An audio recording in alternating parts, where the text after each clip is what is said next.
Namaskar, my name is Richard Hubert Clark and I am delighted to present this video that digs just a little bit deeper into Yin Yoga.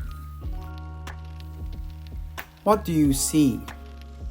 An iconographic symbol that has permeated our culture, easily recognizable and representative of the whole, Yin and Yang. Yin is the moon, water, cool, calm, equanimity. Yang is the sun, fire, heat, movement. Within each teardrop of the symbol, its opposite resides, meaning within Yang there is always a bit of Yin, and within Yin there will always be elements of Yang. Furthermore, the natural flow of the universe resides in the pairing of the two. A micro example of this would be a cup of coffee. The coffee cup's exterior is Yang, yet its interior is Yin. The hot liquid that lies within is Yang, but its color is Yin. Steam that rises from the cup is Yang. The condensation of the droplets that fall are Yin. As flowers from the cherry blossom tree bloom and their petals inevitably fall, we should recognize that there is Li, cosmic order to all things. The unchanging generating force that emanates and underlines Li is Tao. Think of Yin and Yang as a scale, and if there is a dominance of one or the other relative to your constitution, the scale tips and you lose balance. However, if both sides are of equanimity, there is a steadfast oscillation within the middle, and this central fulcrum point is the connection with Tao we should all strive towards. If you are only focused on the more Yang type movements in Yoga Asana, maybe it's time to begin balancing the scale in the way of the Tao.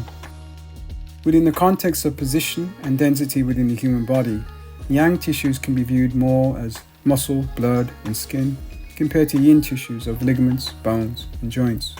Muscles are elastic, whilst bones are plastic. The more plastic tissues appreciate and require gentler pressure to be applied for longer periods of time in order for stimulation to be slightly lengthened over time and strengthened. But there is more, much more. Fascia is a complex interwoven network of connective tissue, a three-dimensional matrix primarily constructed of collagen. It consists of elastic fibers, different types of collagen fibers, and gelatinous form that can change its material properties to become more fluid-like. Fascia permeates throughout the body, surrounding and infusing muscle fiber, bone, blood vessels, nerves, and organs, and consists of a variety of nerve endings to facilitate proprioception, which is the body's ability to sense movement, action, and location in space, and interoception, a sense of what is happening from within. If your fascia is more rigid, dry, and dense, particularly deep fascia, vital molecules, cells, and nutrients are not allowed to flow optimally. The sliding surfaces that allow for movement of cells can become compromised, as there is a gluing of the collagen fibers. Within the tangled area of the fibers and fluid particles, damaged cells, body waste products, pollution, and other toxins from external places can become trapped, causing illness and disease. Yin Asana helps to both stretch and ease the fiber webbing, whilst hydrating the fascia gel, making it more permeable. Once freed, the particles, damaged cells, and toxins can be swept towards the lymphatic system and eliminated from the body. How do we approach our Yin practice? Well, a good place to start is through the three tattvas. The tattva is the reality of a thing or its principal nature.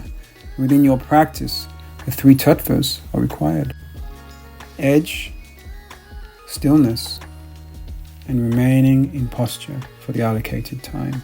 Just like Goldilocks, you should strive for your asana to be just right. If you place too much stress on the tissues, they may degenerate, but too little, and they atrophy.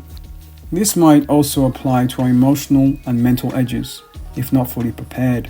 Somewhere in the subconscious, you might hold back on moving deeper into the posture to ward away painful memories.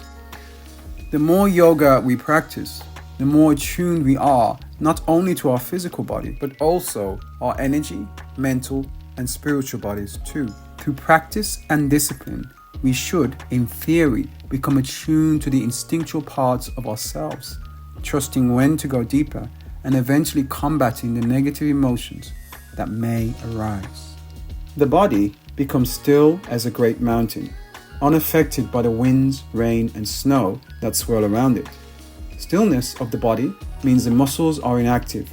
When we engage our muscles, they naturally take any stress or stretch in the body. If the muscles are silent and still, then the yin stimulation you place upon it can move deeper.